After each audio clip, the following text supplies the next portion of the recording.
The wind drifts over the empty desert like a memory searching for a place to rest. Grains of sand move in endless waves, soft and unhurried, as if time itself has slowed to a whisper.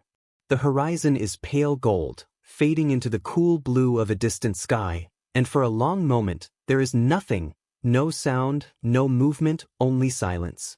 Then, faintly, beneath the shifting dunes, something ancient stirs. The earth holds secrets older than history, and sometimes, when the wind is just right, it lets them breathe again. Imagine standing there, barefoot in the dusk, the air warm against your skin. The world feels untouched, eternal. You could believe that nothing has ever lived here, yet beneath your feet lie stones carved by hands that have long turned to dust. There are patterns etched into the rock, circles, animals, symbols no one alive can read. The sand conceals them most days, but sometimes, after a rare storm, they return for a while, like ghosts of a civilization that refuses to be forgotten. Long before the pyramids cast their shadows over the Nile, before the Sumerians carved their first tablets of clay, before anyone thought to record the deeds of kings, there were cities here. Not myths, not dreams, but real places of stone and ceremony. They rose in a world unrecorded, in an age our textbooks call prehistory, though perhaps that word only hides our ignorance. These were the first builders, the architects of humanity's awakening. Their names are gone, their gods are silent, but their work still hums faintly beneath the earth, a pulse that never died. At night, the desert cools. The wind grows colder, sharper, and the stars reveal themselves, thousands of them as bright as flame. Somewhere out there, under another sky, our ancestors once stood looking up, perhaps wondering the same thing, how vast the world was and how small they felt beneath it. Yet somehow they found the will to shape it. They lifted stones taller than any man and carved them into forms that outlived entire empires. They made order out of wilderness, patterns out of chaos. And then, mysteriously, they vanished. For centuries, travelers have spoken of ruins lost beneath the sands. Old maps mark them with faint dots and uncertain notes: ancient city, buried temple, unexplored. Most were dismissed as legends, the product of weary minds and desert mirages. But every legend, no matter how strange, begins with a fragment of truth. And here, in this place of silence and endless dust, that truth is beginning to surface again. Archaeologists came first, armed with tools and skepticism. They expected to find nothing, perhaps a few primitive campsites, traces of early nomads. Instead, they uncovered something far older and far more complex. Perfectly cut stones arranged in patterns that could only have been deliberate. Alignments that matched the stars. Foundations that suggested purpose and planning. It was impossible, they said. Civilization was not supposed to exist this early. Humanity, in that age, was meant to be wild and wandering. And yet the evidence refused to disappear. The discovery unsettled everything. History, that proud tower of knowledge, began to tremble. Because if cities existed before writing, before farming, before what we call civilization, then everything we thought we knew about our own beginnings was wrong. Perhaps the story of humanity is not a steady climb from ignorance to brilliance, but a cycle of rise and loss, of creation and forgetting. Perhaps we have built great worlds before, only to lose them to the patient appetite of time. As the sun sets, the desert glows like molten gold. The dunes seem alive, breathing, shifting. The air smells faintly of stone dust and dry wind. You can almost hear the echoes, footsteps in the sand, voices chanting in a language no one remembers. Somewhere beneath the surface, buried pillars lie sleeping.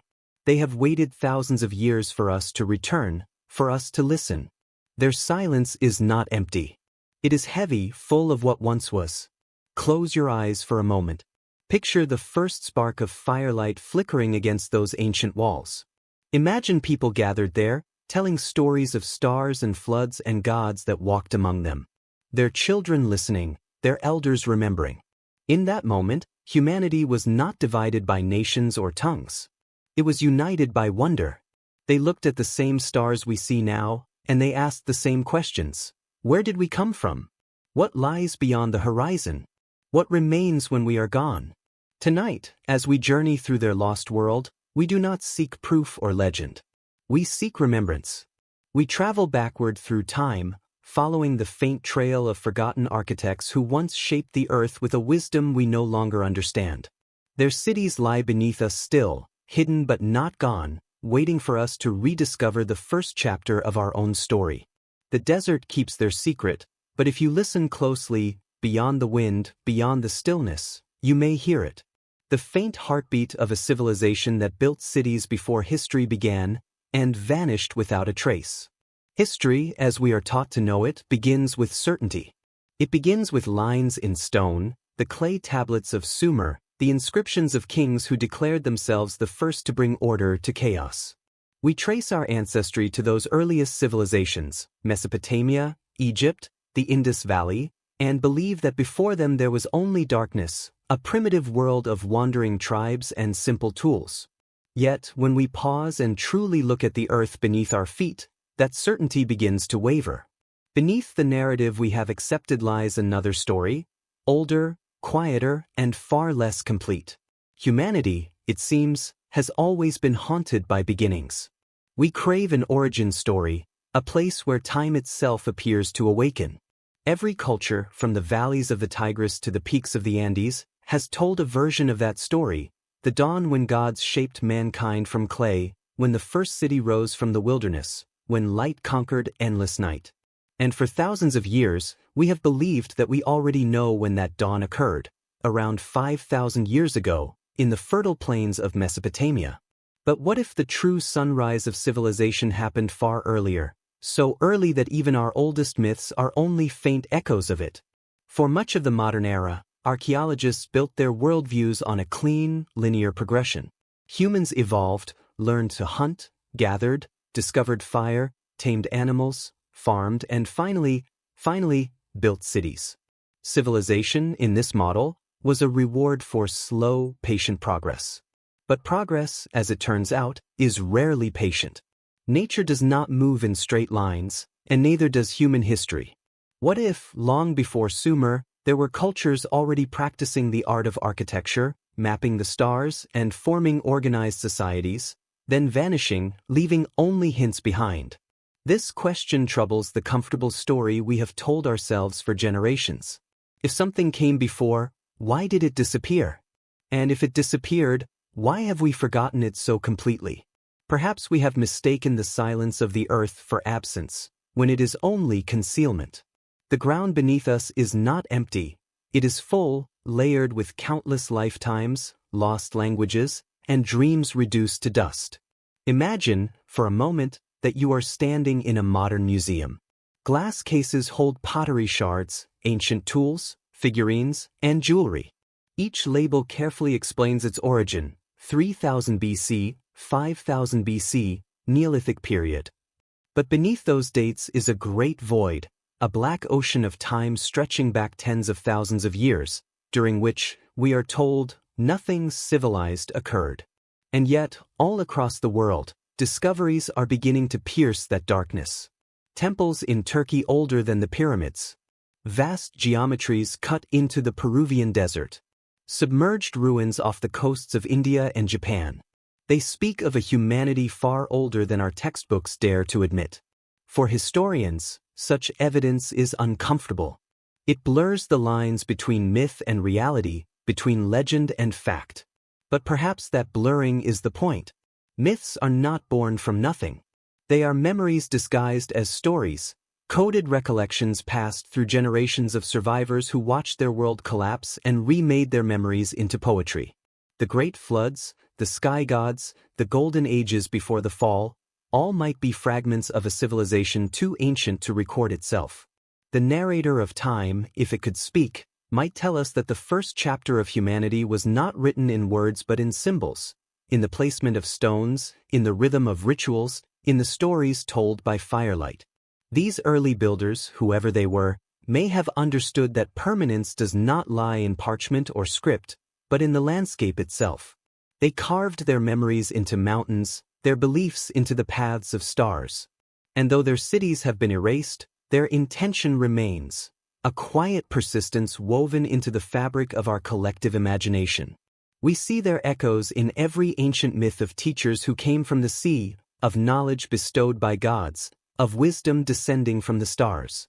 Perhaps those myths were attempts to preserve the memory of real people, survivors of an earlier age who carried fragments of their lost world into ours. They were remembered as divine not because they were supernatural, but because they were the last custodians of something extraordinary. What makes this possibility so powerful is not just the evidence itself, it is the humility it demands from us. For centuries, we have seen ourselves as the pinnacle of progress, the apex of civilization. We look backward with pride, believing we have risen from ignorance into enlightenment. But if another civilization rose before us, only to fall, forgotten, then perhaps we are not the first to stand here, gazing into the abyss of time, wondering who came before. It is a humbling thought, that the story of humanity may not be a straight path from darkness to light, but a spiral. We rise, we build, we forget, and we rise again. Each age carries the faint memory of the last, buried deep within its myths, its instincts, its hunger for meaning. The modern world, with all its science and architecture, might be only the latest verse in an ancient poem whose first lines were written in a language we no longer speak. So when we talk about the beginning of civilization, perhaps we should whisper instead of proclaim. Because beginnings are illusions, what we call the start is often just the continuation of something older, something that refused to die. Somewhere beneath our known history, under the weight of oceans and deserts, lies the true prologue of humanity. A civilization that built cities before history began and vanished without a trace, leaving behind only the faintest suggestion that we have walked this path before. It began, as many revelations do, with a handful of stones that refused to fit the story. In the mid-20th century, explorers and archaeologists scattered across the globe started to stumble upon fragments that seemed older than they should have been, carvings buried deeper than expected, alignments that defied explanation, and structures that whispered of an intelligence we had not yet accounted for. At first, no one paid much attention. The discoveries were curiosities, anomalies, dismissed as coincidences or natural formations. But one by one, the evidence began to gather like clouds before a storm, and soon, the quiet question could no longer be ignored. Who built these and when? In the dry hills of southeastern Turkey, a farmer plowing his land hit something solid. Beneath the soil lay a circle of massive stone pillars, each carved with animals: lions, vultures, foxes, serpents. They were smooth, deliberate, impossibly old. Archaeologists arrived, expecting a Bronze Age site, perhaps a small shrine. What they found shattered every expectation. The stones were 12,000 years old, older than the invention of writing, older even than agriculture. Humanity, at that time, was supposed to be living in tents and caves, hunting and gathering, moving with the seasons. Yet here was a monumental temple, carved with artistic precision and celestial symbolism. It was a city built by people who, by all accounts, should not have known how. The name of that place would become famous, Göbekli Tepe, but before its excavation, there were already other whispers. Off the coast of India, sonar scans revealed the outlines of geometric structures submerged under 70 feet of water in the Gulf of Kumbat. The seabed held fragments of pottery, stone tools, and what appeared to be the remnants of walls, radiocarbon dated to nearly 9,000 years ago. Farther west, in the Sahara, satellite imagery exposed ancient riverbeds and traces of forgotten settlements, swallowed by dunes that had once been fertile plains. Each discovery carried the same unsettling message: the world before history was not empty. It was alive and it was building. In South America, explorers wandering the Peruvian highlands found vast stone terraces and walls that did not match the Inca style, blocks so massive and perfectly fitted that even modern engineers struggle to explain their assembly. On remote islands in the Pacific, giant stone figures stood staring into the sea, weathered but purposeful, as if guarding the memory of their makers. Under the blue waters off Yonaguni, Japan, divers filmed what appeared to be an underwater pyramid, with sharp angles, stairs, and terraces carved into the seabed. Geologists argued whether it was man-made or natural, But the lines were too clean, the steps too precise. If it was natural, it was a miracle of nature imitating intention. These fragments scattered across continents began to form a pattern. The more researchers looked, the older the world seemed to become. The official timeline, civilization beginning around 3000 BC, no longer held steady. Dates pushed backward, sometimes by thousands of years, and yet the structures grew more sophisticated, not less. It was as though humanity had inherited knowledge rather than discovered it, as though we were not the first to build, only the latest to remember how. Skeptics argued, of course. They always do. They said the dates were wrong, that erosion had tricked the eye, that what looked like precision was coincidence. And yet, even they could not ignore the unease creeping into their certainties. Why did identical symbols appear across continents separated by oceans? Why did ancient myths, from the Americas to Asia, speak of gods and heroes who built before the flood? Why did so many of these mysterious sites cluster near coastlines that had been dry land before the seas rose at the end of the Ice Age? The Earth itself seemed to whisper its confession. At the height of the last glacial period, vast ice sheets covered the northern world. When they melted, sea levels rose more than 400 feet, drowning millions of square miles of land. Whole river valleys vanished. Entire coastlines were redrawn. If civilizations had existed along those ancient shores, their cities would now rest beneath the waves. The evidence, if any remained, would be buried under centuries of sediment and salt. That might explain the silence of history, not absence, but submersion. For those who dared to look deeper, the implications were staggering. A lost epic began to take shape, not a mythical Atlantis of fantasy, but a real, prehistoric world, advanced in ways we have yet to understand. A world where people tracked the movements of stars, built megaliths aligned to solstices, and perhaps even sailed across oceans long before our recorded explorers ever dreamed of doing so. The scientists who unearthed these hints often faced ridicule. Their findings were inconvenient. They disrupted the clean, comforting order of human progress. But truth, like the stones of Göbekli Tepe, endures beneath the weight of disbelief. Slowly, quietly, it forces its way into the light. Each discovery, each anomaly, became another thread in a tapestry that stretched back beyond the known, into a time when history had not yet begun, but humanity already had. As the evidence grew, the question shifted from, could there have been a civilization before history? To, why did it vanish? The silence between those two questions was haunting. It spoke of disaster, of flood and fire, of a planet reshaping itself while its children struggled to survive. Perhaps what we call the birth of civilization was really a rebirth, a rebuilding after an age of loss. Standing at the edge of these mysteries, one cannot help but feel small. The earth beneath us holds memories we have only begun to uncover. The walls of ancient cities crumble, but the questions they raise do not. Somewhere between the ruins and the deep sea, between myth and stone, the first true story of humanity waits to be told. And every discovery, every grain of evidence, whispers the same quiet defiance, we were here before. It rests on a barren hill in southeastern Turkey, beneath skies that have watched over it for 12,000 years. From a distance, it looks unremarkable, just a mound of earth surrounded by farmland and wind. Yet beneath that quiet soil lies one of the most extraordinary sights ever uncovered, a place that should not exist, a city born thousands of years before cities were supposed to be possible. Its name is Göbekli Tepe, and its stones whisper a story that rewrote everything we thought we knew about the dawn of civilization. When the first archaeologists began to dig here in the 1990s, they expected to find a small Neolithic settlement, perhaps primitive huts or traces of early farming. Instead, they found colossal pillars arranged in circles, carved with the precision of an architect and the imagination of a poet. Each stone towered over the diggers, some reaching 16 feet high and weighing up to 20 tons. They were not crude or random. They were sculpted with care, decorated with animals that seemed alive, lions mid-stride, vultures with spread wings, serpents coiling upward, foxes leaping through invisible grass. The carvings were deep, deliberate, and breathtakingly refined. Whoever built them had not only strength but artistry. And yet, the mystery was not the beauty of the stones. It was their age.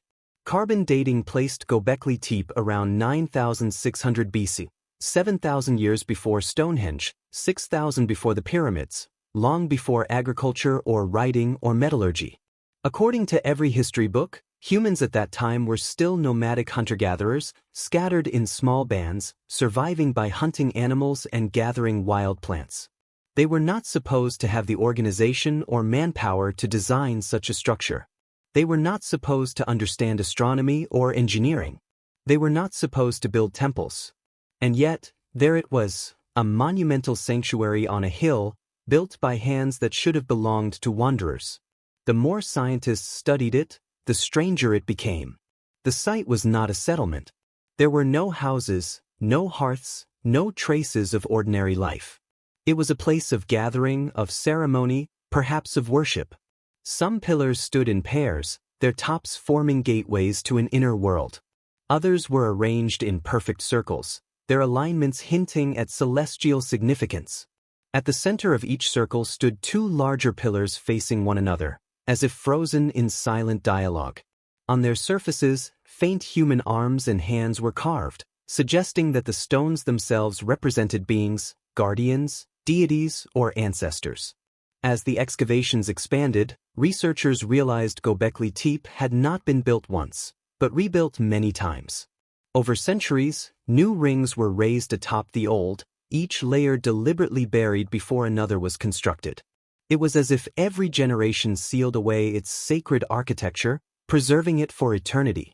Then, mysteriously, after more than a millennium of use, the entire site was buried beneath tons of earth and rubble. Not by time, not by erosion, but by human hands. Someone had covered it carefully and deliberately, as if to protect it, or to hide it forever. But that question has haunted every researcher who has stood among those stones. Some suggest it was part of a ritual, a symbolic closing of an age. Others whisper of catastrophe, of a people who foresaw their own end and entombed their greatest creation before vanishing. Whatever the reason, their act preserved Göbekli Tepe in remarkable condition, leaving it waiting for discovery 10,000 years later. The carvings tell their own silent story. Foxes, snakes, wild boars, cranes, and lions parade across the pillars like fragments of a lost language. Scholars debate their meaning, totems of tribes, constellations in the night sky, or perhaps myths retold in stone. A vulture holds a human head in its talons, an image both unsettling and sacred. It may represent death, rebirth, or the soul's journey beyond life. These symbols connect to beliefs found later in Mesopotamia and Egypt, suggesting that Göbekli Tepe's builders may have shaped the foundations of the mythologies that came millennia after them. When night falls over the site, the stars reveal themselves with astonishing clarity.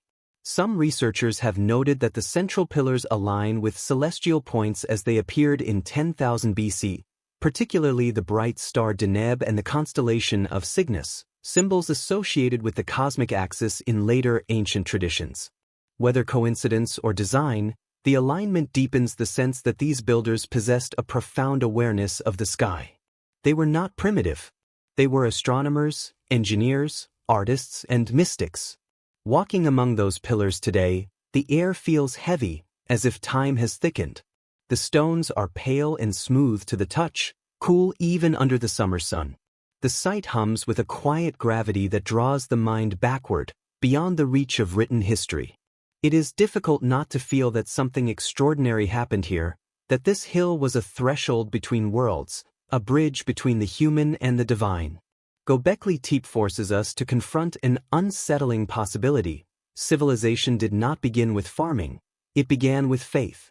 People came together not first to plant crops, but to build monuments to their gods, to their dead, or to the mysteries they could not name. Only afterward, perhaps, did they learn to settle, to cultivate the land to feed the gatherings that the temples required. In this view, religion and imagination were not byproducts of civilization, they were its catalysts. And so, the story shifts. The earliest humans were not ignorant wanderers stumbling toward progress. They were dreamers and builders, guided by a vision that transcended survival. They gathered under the stars and raised stones toward the heavens, creating meaning out of wilderness. When we look at Göbekli Tepe, we are not merely seeing an archaeological site, we are seeing the birth of human consciousness expressed in stone. Perhaps that is why the site feels both alien and familiar. The hands that carved those animals were the same hands that would one day paint cathedrals, sculpt statues, build towers of glass and steel. Across 12,000 years, the impulse is the same, to reach for something greater, to leave a mark against the erasing wind of time. Göbekli Tepe is the first known echo of that eternal longing, a message from the dawn of our species, saying, "We were here. We built. We believed." Across continents and oceans, far from the hills of Turkey, the same enigma repeats itself. Silent stones rising from forgotten soil, fragments of architecture so vast and precise that they defy the story we tell about our ancestors. It is as if an invisible hand once guided builders across the world, teaching them the art of moving mountains, the language of stone, and the geometry of eternity. Every culture claims its own beginnings, yet beneath the differences, something familiar hums, a shared echo of knowledge too ancient to trace. High in the Andes of South America, the air is thin, the light sharp and unforgiving. There, on a windswept plateau called Puma Punku, colossal stone blocks lie scattered like the remnants of a dismantled machine.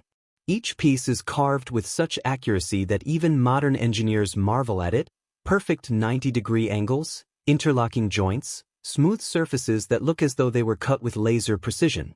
Some blocks weigh over 100 tons, yet they were moved and fitted together without mortar, forming walls so seamless that not even a blade of grass could slip between them. Archaeologists attribute them to the Tiwanaku culture, but the deeper they dig, the older the site appears to be, perhaps 10,000 years or more. No one knows how such craftsmanship emerged so early, or why its techniques vanished completely. Far across the sea, in Egypt, the Great Pyramids rise from the desert like frozen suns. Their geometry, their orientation to the stars, their enduring perfection, all reflect an intelligence that seems to belong to an earlier world. Though officially dated to 2500 BCE, the base of the Great Pyramid shows signs of erosion consistent with rainfall, something the Sahara has not seen since long before that time. The Sphinx, too, bears scars of water, not sand, as if it once gazed across green valleys long before the pharaohs. Beneath the paws of that ancient lion, chambers remain sealed, guarding secrets perhaps as old as Göbekli Tepe itself.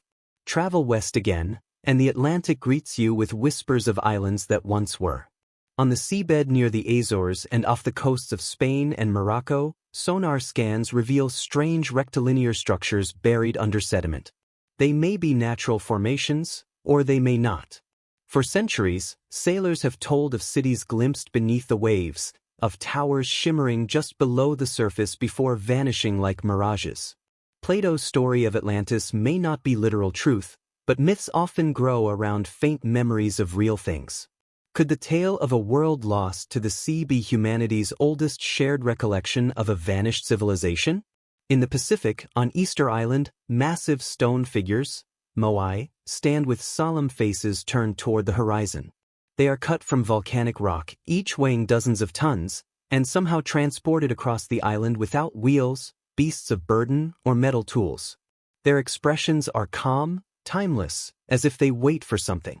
The people who made them, the Rapa Nui, inherited a tradition that spoke of ancestors who came from far away, bringing knowledge of stars and navigation. Across Polynesia, similar legends speak of teachers who arrived from the sea after a great flood, rebuilding what had been lost.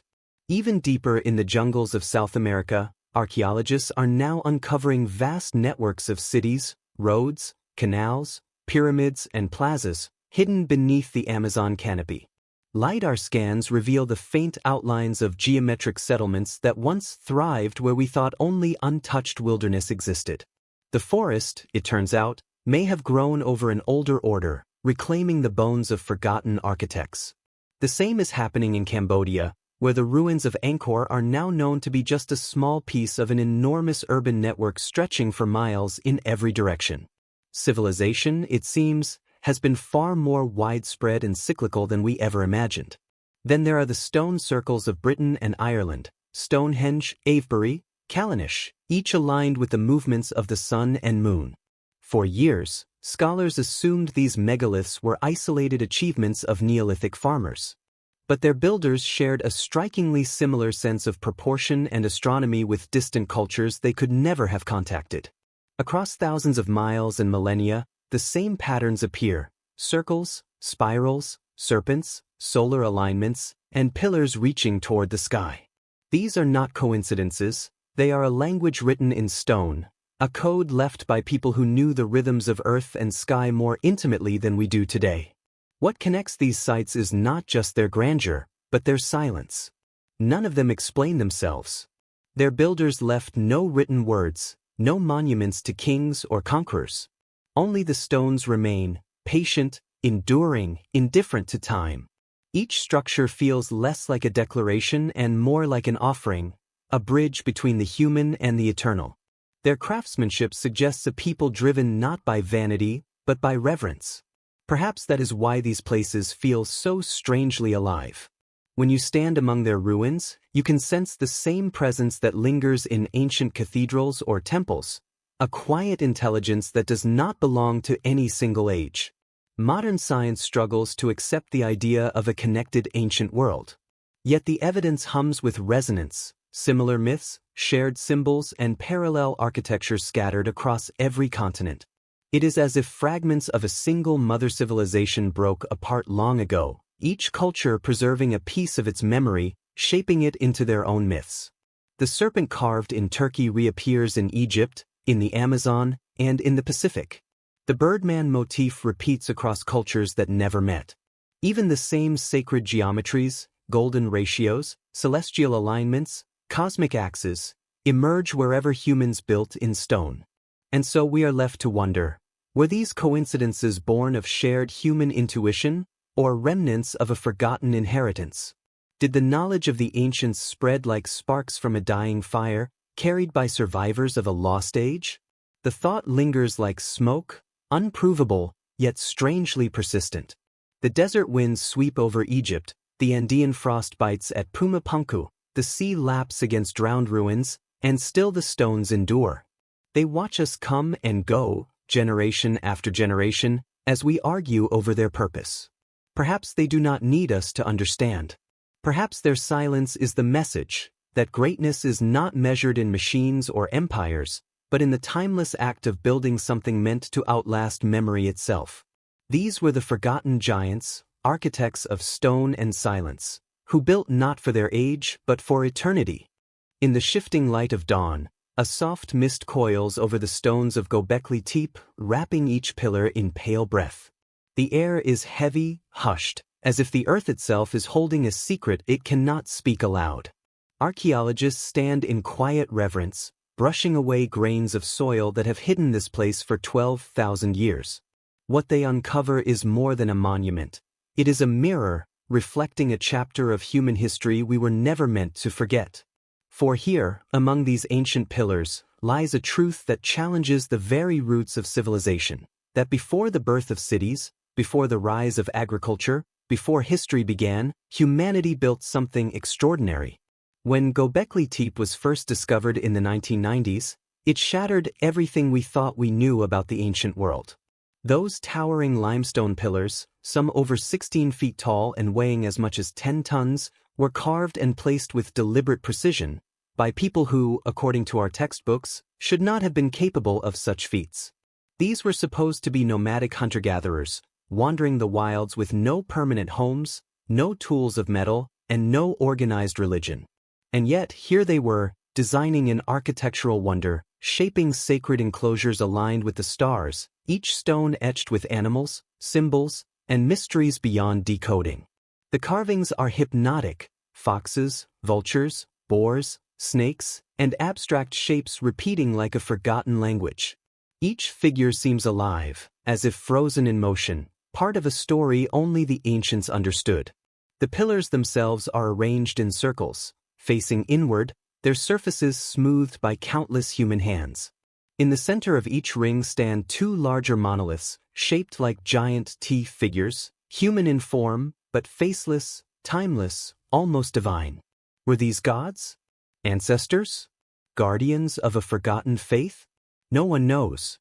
But their posture, upright and watching, radiates presence, as if the stones themselves are alive with memory. What makes the mystery deeper is the sheer effort it would have taken to create such a site. Without metal tools, beasts of burden, or wheels, the builders had to carve, transport, and raise these megaliths using nothing but ingenuity and willpower. Each pillar was quarried from the surrounding hills, dragged across the plateau, and lifted into place with ropes, ramps, and determination. It would have required hundreds, perhaps thousands, of people working together, not for survival or conquest, but for purpose. This cooperation, this shared devotion to an unseen goal, suggests something profound, that it was not farming that gave rise to civilization, but belief. That idea turns history on its head. For decades, scholars taught that religion was a byproduct of settlement, that once humans farmed, they had the time and stability to imagine gods. But Göbekli Tepe whispers a different truth. Perhaps it was the yearning for meaning, for connection with the divine, that made us stay in one place long enough to build. People may have gathered here season after season, offering food, performing rituals, celebrating celestial events, until the rhythm of life itself changed. Farming might have been the consequence, not the cause, of community. Around the site, archaeologists have found no signs of domestic life, no homes, no burial grounds, no refuse from everyday living. Göbekli Tepe was not a city, it was a sanctuary. Its builders came here not to dwell, but to worship. They carved symbols into stone, lit fires that flickered against animal reliefs, and watched the stars turn above. The placement of the enclosures, some researchers suggest, aligns with specific constellations, Orion, Sirius, or the Cygnus constellation, connecting heaven and earth in perfect harmony. To those who stood within its circles, the night sky must have felt alive, each star a silent observer of their devotion. Then, as mysteriously as it rose, the site was deliberately buried. This is perhaps the strangest part of all. The people who built Göbekli Tepe did not abandon it to time. They entombed it, covering the sacred stones with tons of earth and rubble, preserving it like a time capsule for future generations. But was it an act of reverence, a ritual of closure? Or did something force them to hide it? Some disaster, some shift in faith, some fear that demanded the erasure of their masterpiece? Whatever the reason, that decision saved it from erosion and destruction. The sands of time became its guardian, and so it slept beneath the Anatolian soil for millennia, untouched by the chaos of history. The more we study the site, the more it feels less like the dawn of civilization and more like a twilight, a memory of something older, more refined, that faded away. The craftsmanship, the organization, the symbolism, none of it feels experimental. It feels inherited, as though the builders remembered techniques and traditions passed down from an even earlier culture, one that left no trace but memory. Could Göbekli Tepe be the last echo of a forgotten age, a flicker of light surviving from before the flood, before the myths? The myths, after all, speak of such times. The Sumerians told of antediluvian kings who ruled for thousands of years before a great deluge wiped the slate clean. The Bible, too, tells of giants and watchful beings who walked among men before the flood. Even in distant lands, the same story repeats: an advanced people, great temples, a sudden end. Perhaps these are not mere tales, but fragments of collective memory, distorted through centuries of retelling. Göbekli Tepe could be the missing link, the evidence that humanity's true story stretches far deeper into the past than we dare to admit. Standing in the shadow of its stones, one feels something ancient stir. It is not just curiosity, it is recognition. These pillars are not relics of superstition, they are messages carved in stone, reminders of what we once were. A species capable of wonder before we had words for it. Builders who looked to the heavens not for conquest, but for communion.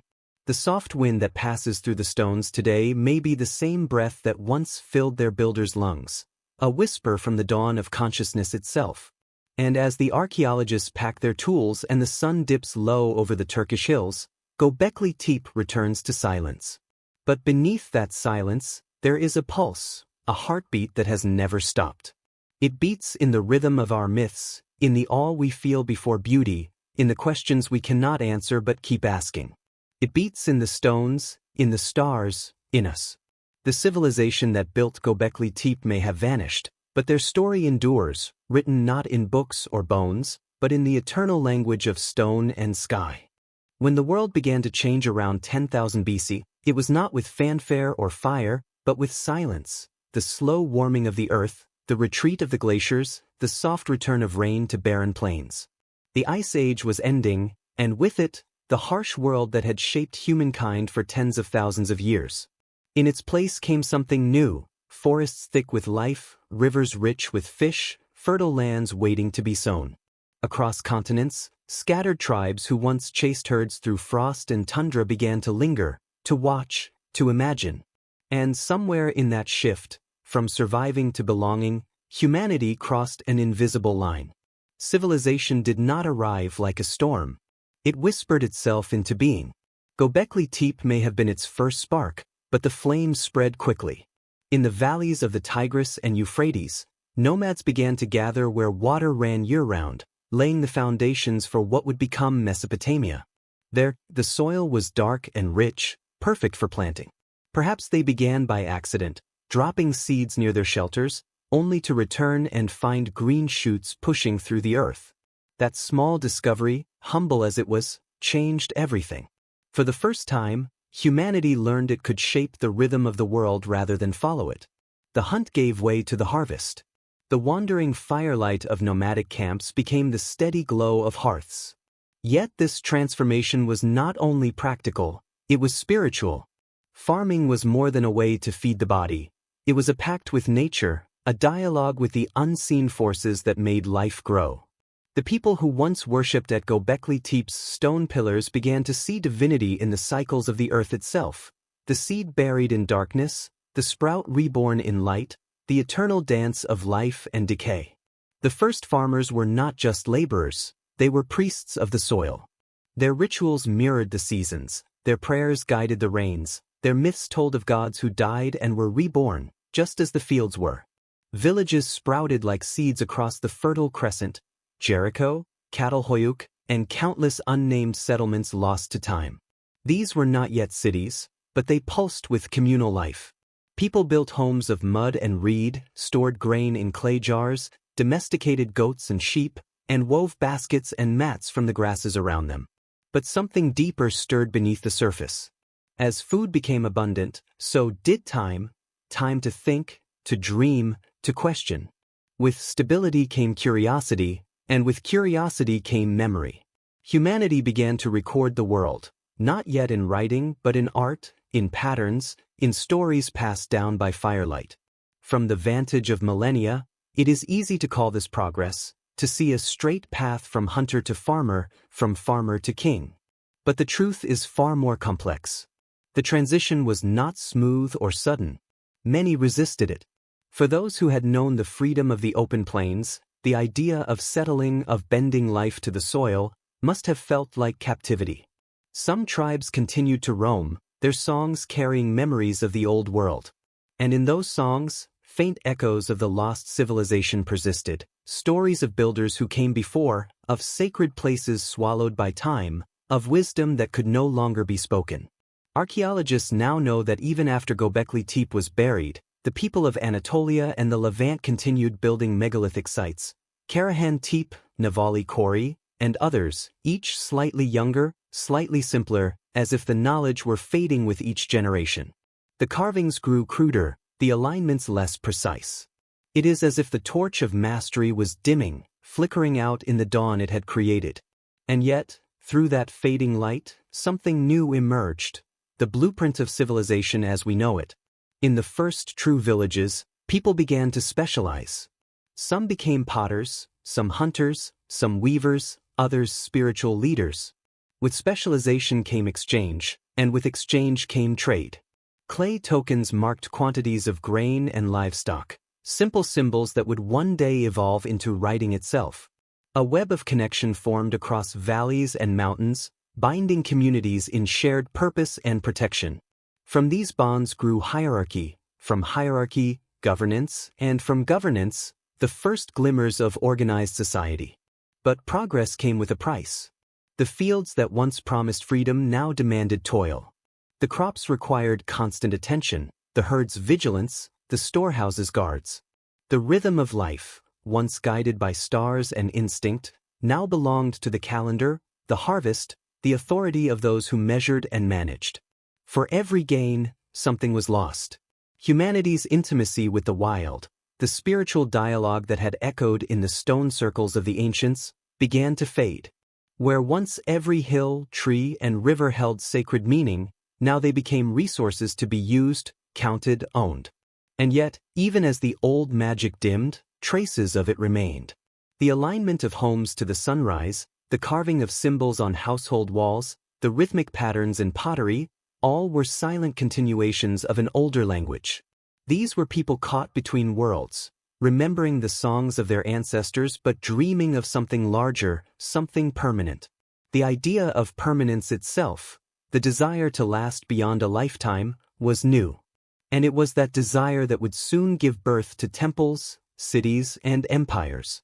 But before the rise of kings, there were still those who remembered the builders.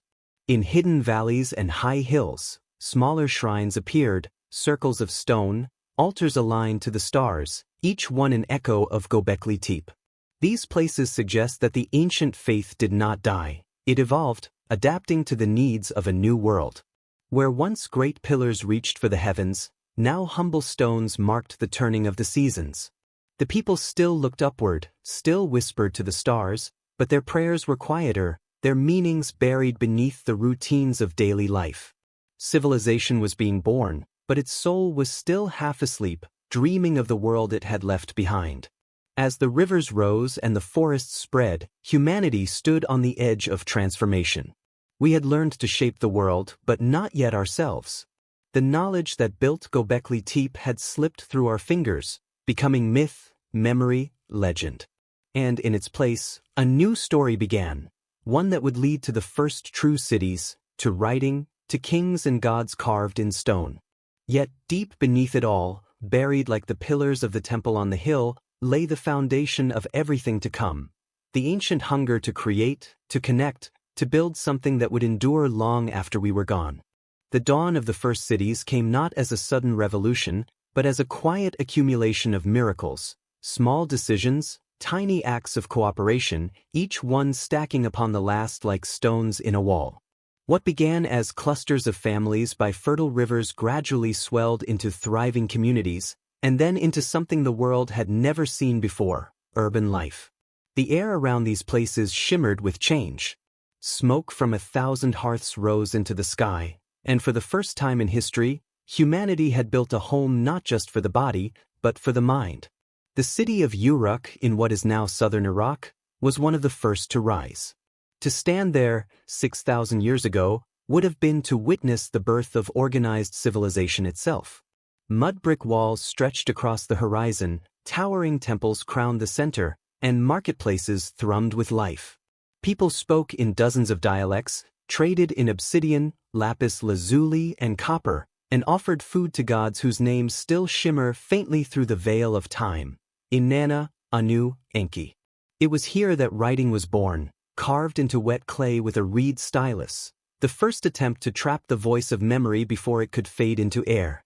Those wedge-shaped marks, cuneiform, were the beginning of history itself. In Uruk and cities like it, we see humanity's first attempt to turn chaos into order.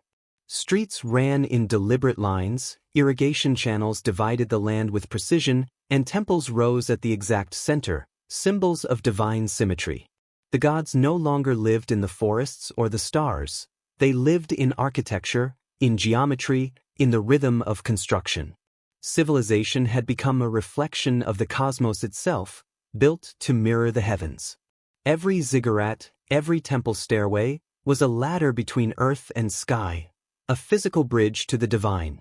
But beneath that order pulsed something older, a memory that refused to die. The people who built these cities still carried fragments of ancient myth. The stories of a time before, when the gods walked among men, when knowledge had been greater, and the world was simpler. The Epic of Gilgamesh, the oldest story ever written, is not merely a tale of kings and quests, it is a lament for lost wisdom. Gilgamesh seeks immortality, not for glory, but to recover something humanity once possessed, the eternal knowledge that slipped away when the great flood came. This yearning, this ache for something forgotten, is the same spirit that whispers from Göbekli Tepe stones.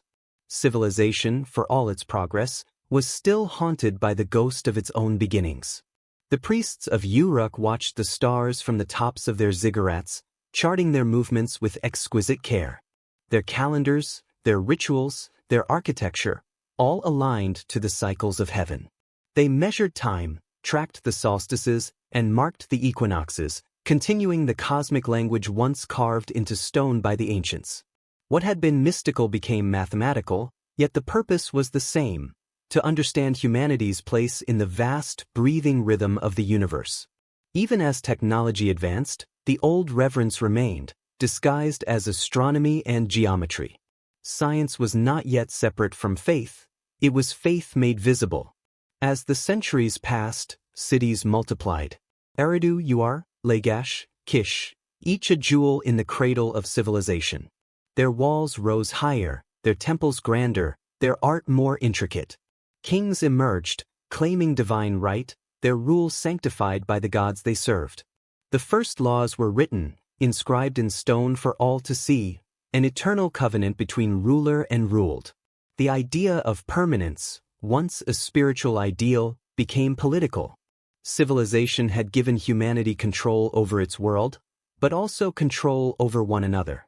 The dream of cooperation that began with shared worship at Göbekli Tepe had evolved into hierarchy and power. And yet, even in the shadow of palaces, the old symbols persisted. On cylinder seals and pottery, on jewelry and temple walls, familiar images appeared again: serpents coiling, twin guardians standing over gateways, solar discs, and celestial birds. These were not random ornaments, they were echoes of an ancient cosmology, the lingering fingerprints of a forgotten civilization that had once shaped the imagination of humankind. The builders of Mesopotamia may not have known Göbekli Tepe by name, but they carried its essence, as if through blood memory. Elsewhere, beyond the Fertile Crescent, similar sparks ignited. Along the Nile, villages grew into cities, and Egypt began to mirror the same patterns: pyramidal temples aligned to the stars, sacred architecture representing rebirth, death, and eternity. In the Indus Valley, carefully planned streets, sewer systems, and granaries hinted at a deep understanding of order and balance. In China, along the Yellow River, early settlements carved symbols that would one day become characters. Across the world, humanity seemed to awaken at once, as if responding to a call that had been dormant since the stones of Göbekli Tepe were buried. But even as civilization flourished, the connection between the material and the spiritual began to fray. Cities brought prosperity, but also division. Where once communities had gathered in unity to worship the mysteries of creation, now they gathered to obey kings, to build monuments to power rather than to the cosmos. The gods themselves began to take sides. Some favored nations, others dynasties. The divine became territorial. Yet underneath this new order, an older truth remained buried like a seed in the soil: that humanity's first act of creation had not been born from dominance, but from awe. In the markets of Uruk, as traders haggled over grain and artisans fired clay, that awe still lived quietly, in lullabies sung to children, in the gaze of a priest tracing the stars, in the silence between temple bells. Civilization was growing louder, but its soul was still soft. The builders of the first cities were not yet strangers to wonder. Their hands remembered the feel of sacred stone, even if their minds had begun to forget its meaning. The shift from sacred to secular was slow, almost imperceptible, like the fading of twilight into night. And so the world entered a new age. Humanity had conquered hunger, fear, and isolation, but the price was distance. From nature, from mystery, from the very gods it had once sought to reach. The great temples of Mesopotamia, for all their grandeur, could not touch the sky the way the open-air sanctuaries of old once had. Still, in the quiet hours when the fires burned low and the stars shimmered above the city walls, a few would look upward and remember. They would feel that same pulse, that same unspoken connection, and they would know that even amid progress, the soul of the ancients still watched, waiting, dreaming through stone. Civilization, once born, began to move like a tide, rolling outward from the fertile lands of Mesopotamia and spilling across the world. The ancient experiment of gathering, of building, of believing together, spread from one river valley to another, and with each migration, humanity carried both its brilliance and its flaws. Knowledge became currency, and the old secrets, those fragments of forgotten wisdom from an age before time, were woven into new stories, new temples, new gods. Yet beneath all progress, one truth remained: everything that rises eventually falls. The question was never if, but when. The people of the early Bronze Age lived in the shadow of wonder and fragility. They had mastered irrigation, built palaces of clay and stone, and mapped the heavens with astonishing precision. But nature was still their greatest teacher, and their greatest judge. Around 2200 BCE, the skies grew cruel. The rains failed. The rivers shrank to thin, meandering scars. Crops withered under unrelenting sun. Across the Middle East, famine swept through kingdoms that had believed themselves eternal. The same earth that had once given them abundance now demanded its due. And as the food ran out, so did faith. In Mesopotamia, temples that once overflowed with offerings fell silent. The great cities, Uruk, Akkad, Mari, struggled to feed their people. The Akkadian Empire, the first true empire in human history, collapsed almost overnight. In its wake came chaos, migrations, wars, the scattering of entire populations. To later generations, it would be remembered as the first fall of civilization, a warning that the mastery of nature does not mean its control. And yet, even in ruin, the spirit of creation endured. From the dust of collapsed empires, new ones rose. Babylon, Assur, Nineveh, all bore the marks of resilience and rebirth. Humanity had learned to rebuild, to begin again. But in those cycles of rise and fall, a strange pattern emerged. Each new civilization built higher, reached farther, and yet repeated the same mistakes. Power hardened into pride, faith turned to fear, wisdom into secrecy. The myths began to change. The gods who once guided humanity became distant, wrathful, suspicious of mortal ambition. Floods, plagues, and fire became divine punishments, reminders of humanity's place. It was as if the ancients, haunted by memory, sensed that they were repeating an older story, the story of a civilization that had already risen and vanished once before. Across the Mediterranean, on the island of Crete, another miracle took shape. The Minoans built cities of grace and light, Knossos, Phaistos, Mallia, filled with art and flowing water, where walls were painted with scenes of dancers, dolphins, and flowers. Their palaces had no fortifications, as if they believed themselves beyond war. They worshipped the feminine divine, the mother goddess of nature and fertility, echoing the ancient reverence of Göbekli Tepe. Their symbols, spirals, double axes, sacred bulls, spoke of a worldview rooted not in conquest, but in harmony. For centuries, they thrived, trading across the Aegean and into Egypt, the masters of the sea. Then one day the earth itself turned against them. Around 1600 BCE, the volcano on the nearby island of Thera, modern Santorini, erupted with unimaginable force.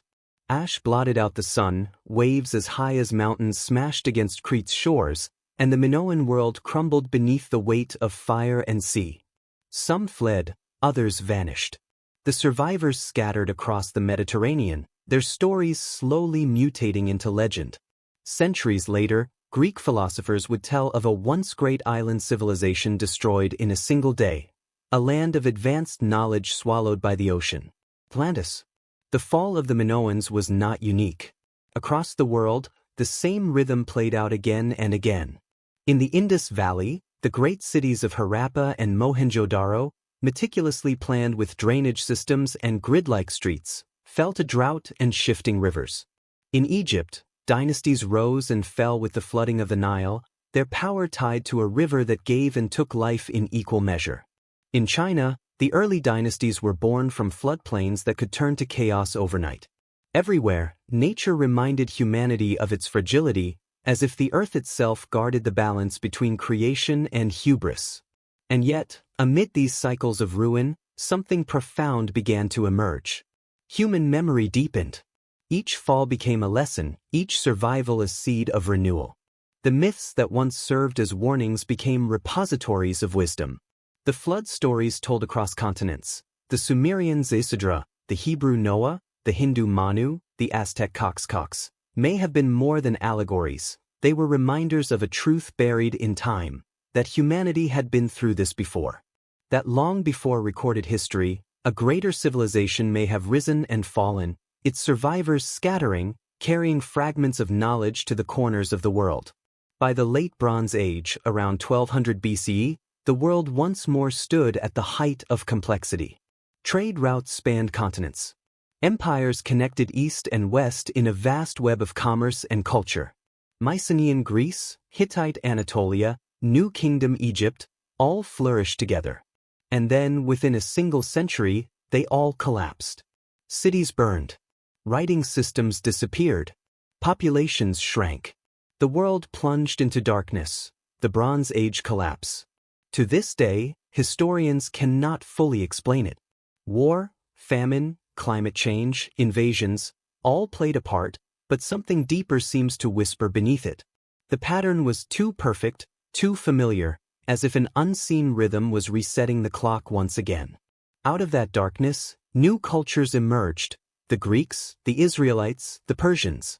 They rebuilt, but their myths were filled with nostalgia, with tales of golden ages long past, of gods who had once walked the earth, of knowledge lost to the sea. The memory of the ancients had become myth, and the myths had become scripture. The builders of Göbekli Tepe, the masters of megaliths, the sailors of forgotten islands, all faded into symbols of divine creation or celestial descent. Humanity no longer remembered them as ancestors, but revered them as gods. The story of the past had transformed into the theology of the present. It is here, in this twilight between history and myth, that the true power of human memory reveals itself. For even as civilizations fall, the essence of what they knew never fully dies. It survives in the structures they leave behind, in the patterns they repeat, in the stars they still align their temples to. It survives in the yearning that drives us, to build, to question, to reach for something greater. The fall of one age becomes the seed of another. And so, across thousands of years, humanity has continued this eternal dance, to rise, to fall, to remember, and to begin again. The years that followed the Great Plague were marked by silence, not the silence of death, but of awakening. Across Europe, the bells that had once tolled for the dying began to ring again for the living. The world was not the same, yet it endured. Villages that had been abandoned were slowly repopulated. New faces appeared where old ones had vanished. Fields once overgrown with weeds were plowed again, and in the cracks of forgotten roads, wildflowers bloomed as if the earth itself sought to heal. The memory of the Black Death lingered like smoke after a fire, faint but unforgotten, carried on the breath of every survivor.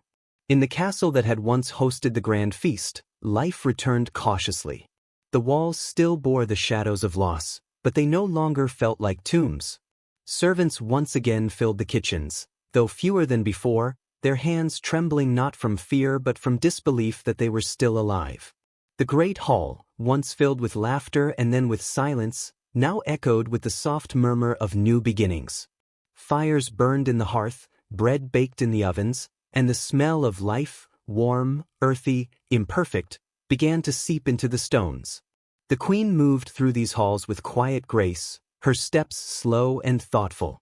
She had grown older, her hair streaked with silver, her face lined with both grief and wisdom.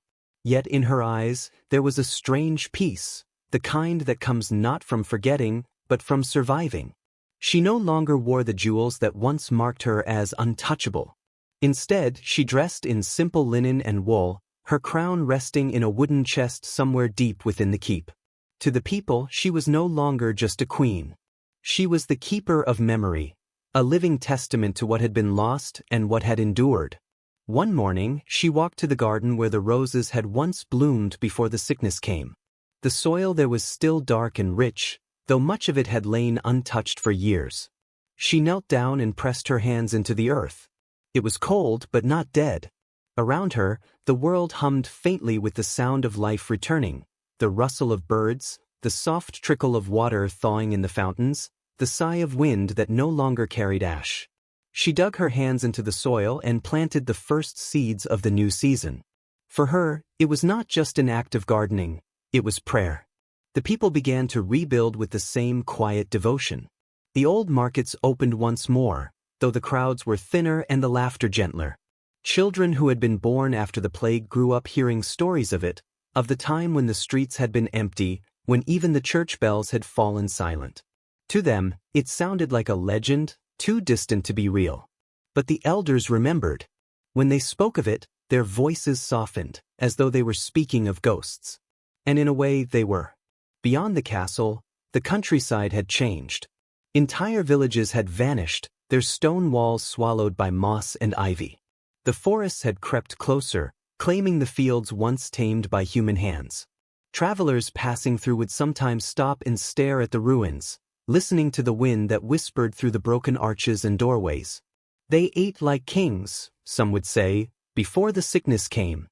Others would shake their heads and mutter, the feast was their last blessing or their first curse. No one knew for certain, but all felt the weight of that memory, as if the land itself remembered what had happened here. Trade routes reopened, and with them came new ideas, new goods, and new hungers.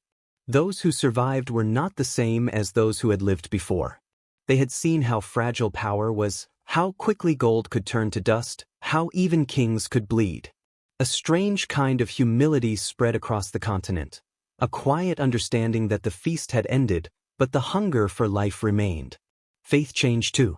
Churches were rebuilt, but their prayers sounded different now, less like demands and more like gratitude. The king, older and frielier now, spent his last years writing, not decrees or laws, but letters.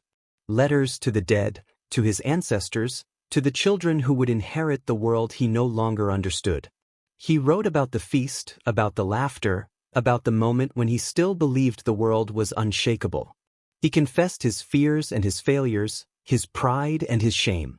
If they remember anything, he wrote in one trembling hand, let them remember that we lived. We loved. And when the darkness came, we did not surrender our souls to it. When he died, the queen buried him beside the chapel under the same stone where she had once prayed for mercy. Seasons passed, and the castle slowly became something else, less a symbol of power, more a monument to endurance. Pilgrims came from far away to see the place where the royal family had survived the plague. Some came seeking blessings, others came in silence, to stand where the old world had ended and the new one had begun. The servants told them stories of the forgotten feast, how the tables once groaned under the weight of food, how laughter filled the hall, and how, by morning, everything had changed. They spoke not with horror, but with reverence, as if remembering a sacred rite. The queen lived long enough to see the castle restored and the kingdom's rhythm return. One summer evening she walked alone to the great hall. The table was set again, not with gold, not with excess, but with bread, cheese, and wine. Around it sat farmers, craftsmen, servants, and children, all gathered together, equal under the flicker of the same candlelight. The queen took her seat among them, smiling faintly. The laughter that rose around her was quieter than before, but it was genuine. It was not the laughter of the proud, but of the grateful. As the night deepened, she looked toward the windows, where the stars shone above the hills. For a moment, she thought she could hear the echoes of the old world, the faint music of the lute, the murmur of voices long gone.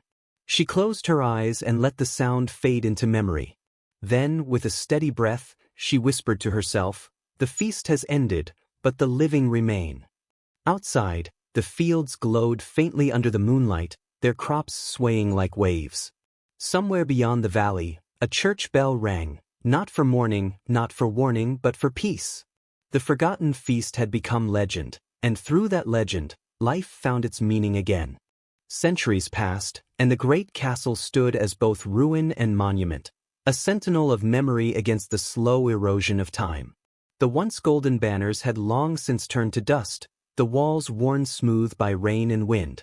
Yet beneath the moss and the ivy, its bones endured. Travelers from faraway lands still came to see it, to walk the same corridors where kings had dined and prayers had been whispered into the dark. No longer a palace, it had become something quieter, something purer, a vessel of remembrance. Each step upon its stone floors echoed with the weight of those who had once danced there, feasted there, mourned there. In spring, the surrounding valley came alive again each year, bursting with wildflowers that swayed in the same wind that once carried the scent of roasted meats and burning torches. The villagers nearby tended their fields, their laughter rising faintly to the castle's broken towers. Children played in the shadows of its walls, their voices mingling with the whispers of ghosts. To them, the plague and the feast were distant myths, half-believed stories told by elders beside the fire. They did not see tragedy in the ruins, they saw beauty, endurance, and the quiet persistence of life. A monastery had been built near the castle generations later, by monks who believed the land itself was sacred, not for the royalty it once hosted, but for what it had endured. They tended the old gardens, planting herbs and flowers in the same soil where the queen had once knelt. They gathered relics of the past, fragments of glass, tarnished spoons, the rusted edge of a goblet. Each item was polished and placed carefully within their small chapel, not as treasure, but as testament. Here, they would tell visitors, the living once feasted before the shadow came. And when it passed, they learned to be humble before their own hunger. At night, the monks prayed in silence, their chants low and rhythmic. They spoke not to forget the darkness, but to honor it. They believed the plague was not punishment, but passage, that the world had been stripped of its arrogance to find its soul again. The castle became a place of pilgrimage, not for royalty or scholars, but for those seeking peace. Farmers, widows, soldiers, even weary travelers on forgotten roads came to stand in the great hall, where the ceiling had collapsed and the stars shone through like candles in a cathedral without walls. Some wept. Some prayed. Most simply stood in silence, letting the air speak for itself. The paintings that once decorated the castle had faded, but faint outlines remained. A king raising his cup, a queen's gentle smile, a banquet table stretching into eternity. Dust and time had softened them into ghosts of color, but their meaning had only deepened. The feast had not vanished, it had transformed. Where once there was pride and laughter, there was now understanding. A kind of reverence that comes only from looking at ruin and seeing not what was lost, but what remains. Scholars came centuries later, drawn by curiosity. They catalogued bones found beneath the chapel floor, fragments of scripture hidden in walls, notes written in trembling hands during the height of the plague. "We are not forgotten," one note read, the ink barely legible. "If you find this, remember that we loved life." The words were preserved behind glass, but their meaning reached beyond the parchment. It was a whisper across time, a reminder that every feast, every joy, every sorrow, no matter how fleeting, leaves a trace. In one of the castle's upper chambers, long sealed by collapse and neglect, a discovery was made. Beneath a layer of rubble and dust lay a small wooden chest. Inside, wrapped in decayed cloth, were objects untouched for centuries: a goblet rimmed with gold, a ring with the royal crest, and a small diary, its pages warped but intact. The writing, faded but graceful, belonged to the queen. It was not a chronicle of kings or wars, but a reflection of her heart. She had written not of her crown, but of her people, of her gardens, of the silence that followed the feast. One passage, still legible after all those years, read, "When the music stopped, I thought the world would end. But in that stillness, I heard something greater, the heartbeat of the living." It was faint, but it was enough. That single line was carved into a marble plaque and placed in the castle's great hall. Pilgrims came to read it, some leaving flowers, others leaving bread or coins as quiet offerings. It became a custom, a symbolic meal for the dead and the living alike. Each year on the anniversary of the forgotten feast, the villagers gathered in the ruins with candles and food. They laid their meals upon long tables rebuilt from fallen timber, not in excess, but in unity. No one spoke loudly, no one wept. They simply ate together under the open sky, as the queen once had, not to celebrate wealth, but to remember endurance. The wind carried the scent of their simple meal, bread, soup, roasted vegetables, through the broken halls. Above, the stars gleamed like 1,000 eyes watching over them. For one night, the past and present seemed to exist together, woven into the same thread of time. The ghosts of the feast were no longer mourned or feared. They were welcomed. For in that moment, everyone understood what the queen had once written, that even after the music ends, the heartbeat of the living continues, steady and eternal. And when the last candle burned low and the villagers began their slow descent back to their homes, the castle remained, watching, silent as ever.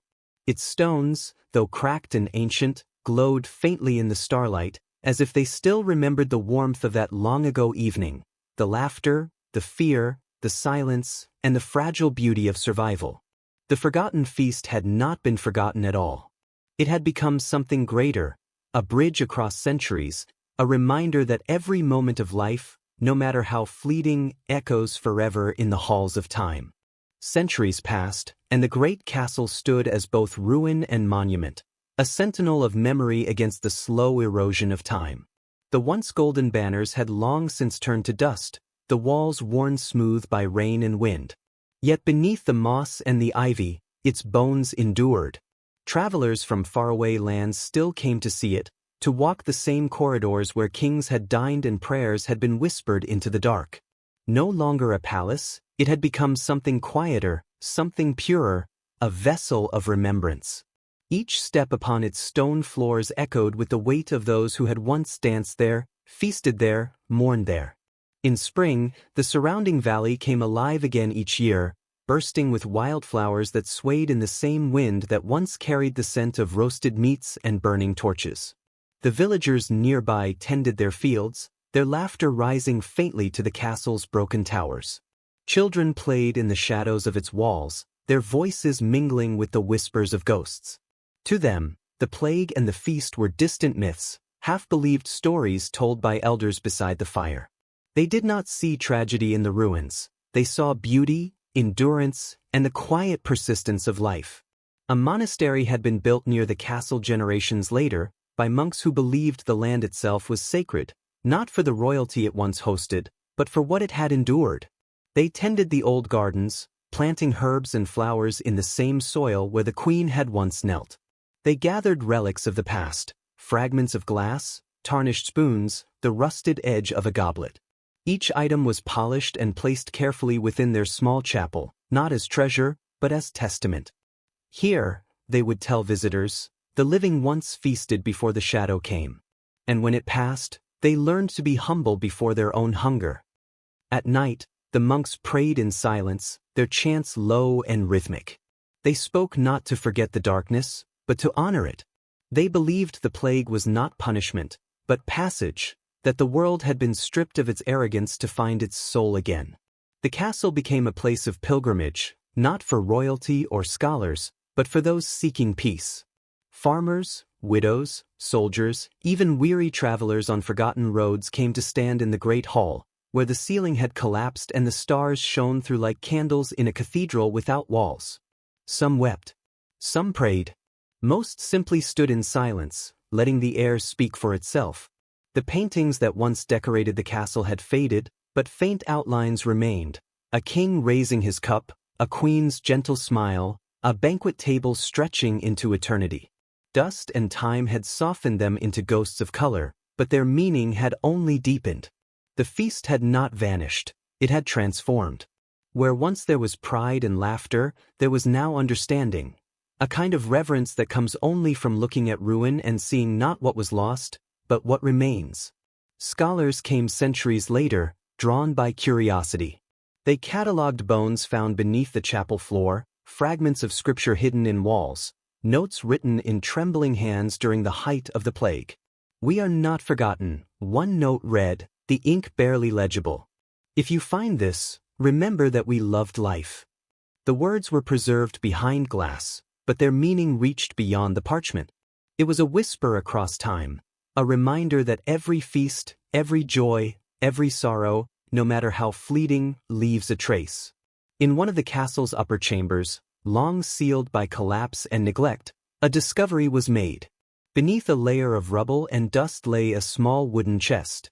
Inside, wrapped in decayed cloth, were objects untouched for centuries: a goblet rimmed with gold, a ring with the royal crest, and a small diary, its pages warped but intact.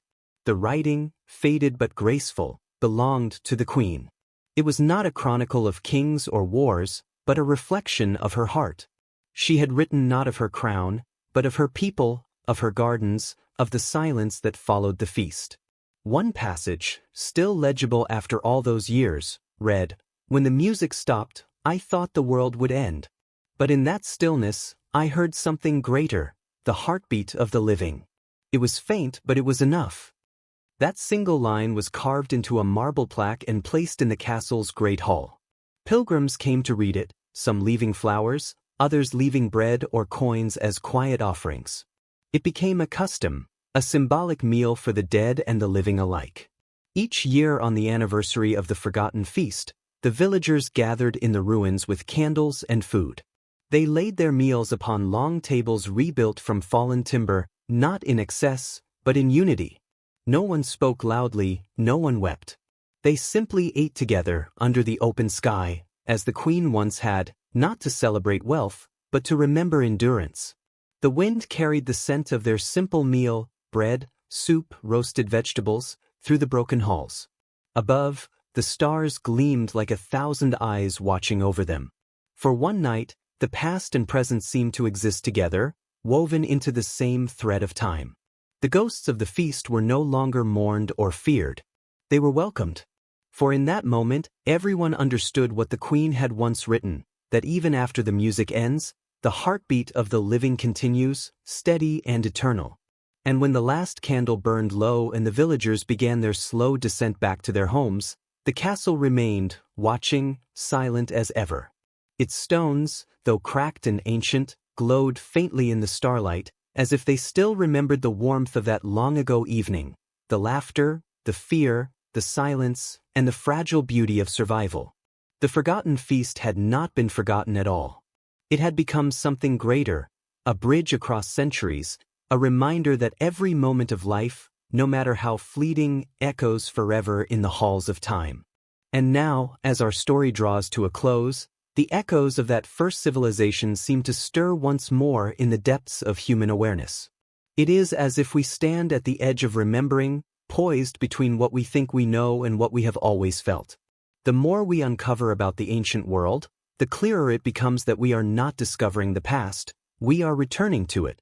Every buried city, every forgotten artifact, every alignment of stars and stones is a message sent forward through time, waiting for us to listen. The ancients may have vanished, their names erased, their cities drowned, but their wisdom lingers like starlight from a long-dead sun, still shining, still guiding, even as we move through the darkness of forgetting. When we look at the ruins of places like Göbekli Tepe, Stonehenge, or Pumapunku, we are not looking at primitive beginnings but at the remnants of a sophistication beyond our current comprehension. These were not random creations. They were deliberate, precise, infused with purpose. They speak to a civilization that understood not only the physical world but the invisible harmony behind it. Their monuments are not just relics of ambition, they are prayers in stone, written in a language of geometry, light, and silence. We are still learning to read it. We are still awakening to the truth that what we call history is merely the shallowest layer of the human story. Beneath it lie entire epics of creation, loss, and rebirth. It is easy to believe that we are separate from those who came before, that they were ancient and we are modern, that their age ended and ours began. But time does not divide so neatly. The same sun that warmed their temples warms our cities. The same constellations that guided their priests still shine above us. Even their fears and dreams mirror our own. They, too, sought meaning in chaos, beauty in impermanence, hope in mystery. They built to remember. And so do we. The glass towers that rise in our cities today are our pyramids, monuments not only to power, but to longing, to the same unquenchable human desire to leave a mark upon eternity. Yet if the ancients could speak to us, they would not speak of power. They would remind us of balance. They would whisper that every civilization, no matter how advanced, stands upon the same fragile foundation, the harmony between humankind and the earth. The moment that balance is broken, the fall begins. We are at such a threshold now, standing where they once stood, surrounded by the same illusions of permanence. Our technology has reached the heavens, but our wisdom struggles to rise from the ground. We have mapped the genome, split the atom, and connected the planet through invisible waves, yet we have forgotten the simplicity of coexistence, the sacredness of rhythm, the humility of awe. Perhaps that is why we are drawn so powerfully to the mysteries of the past, because somewhere deep within, we remember. The ruins of the old world are not just remnants of what was lost, they are mirrors reflecting what could be lost again. When we feel awe in the presence of an ancient monument, when we trace the carvings of hands long gone, when we stand in silence beneath a sky filled with stars, something awakens in us. A recognition. A memory without words. The pulse of an unbroken story that began long before recorded time and continues still, written in the pattern of our existence. This is the true gift of history, not the dates or dynasties, but the awareness that we are part of something vast and continuous. To study the past is to remember ourselves. To forget it is to risk repeating the same fall. The civilization that built before history began may have vanished, but its legacy endures in the only way that truly matters, in the human spirit. Every act of creation, every question asked, every search for meaning is a flicker of that ancient flame. It burns quietly, patiently, waiting for us to see that we are not merely the inheritors of their story, we are its continuation. As you listen to this story in the stillness of night, imagine those ancient builders once more. Imagine their faces illuminated by firelight, their hands resting on the same earth that rests beneath yours. Imagine the stars above them, shining with the same constellations that guide you now. They are not gone. They are within you, in your curiosity, your creativity, your will to endure. The same pulse that drove them to carve stone and measure stars beats in your chest. It is the pulse of remembrance. It is the rhythm of the eternal human journey, the longing to understand, to build, to fall, and to rise again. And when the final stone of their civilization sank beneath the waves, they must have known that one day, far in the future, someone would find their echoes. Someone would wonder, would listen, would remember. Perhaps that is why they built so carefully, so beautifully, aligning their monuments not just with the earth, but with eternity itself. They were not building for their time, but for ours, for the ones who would someday rediscover the story and feel its truth resonate like a heartbeat in the silence of night. So when you close your eyes and drift toward sleep, remember this: history is not behind you, it lives within you. You are the continuation of an unbroken line stretching across millennia, the living embodiment of all who came before. The forgotten civilization that built before history began did not vanish without a trace. Its greatest trace is you, your wonder, your searching, your capacity to dream. And as long as you remember, as long as you keep asking who we are and where we came from, their story will never truly end. It will live on, carried forward by the one thing time can never erase, the enduring spirit of human remembrance.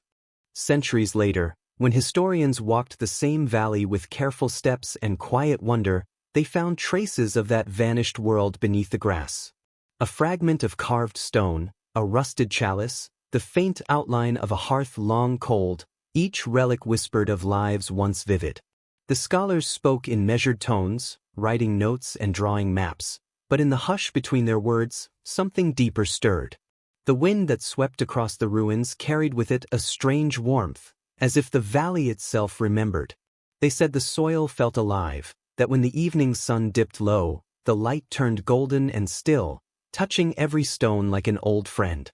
And in that moment, standing where kings had feasted and where silence had once fallen like a veil, the visitors understood what centuries of study could not: that history is not dead, but sleeping, waiting for those who listened softly enough to wake it. The valley, though quiet, was not empty. It breathed with the memories of all who had walked there, and in its eternal calm, the forgotten feast still lingered, not as sorrow, but as peace. As twilight descended upon the valley, the air grew still, and the scent of earth and memory mingled like incense. The last visitors of the day lingered near the memorial stone, their shadows stretching long across the grass. Somewhere beyond the hills, a bell tolled, slow, solemn, and distant, as though marking not an ending, but a continuation. The wind moved softly through the trees, carrying whispers that no one could quite hear yet everyone seemed to feel. In that quiet, the world seemed to breathe as one, the living and the long gone bound together by something deeper than time.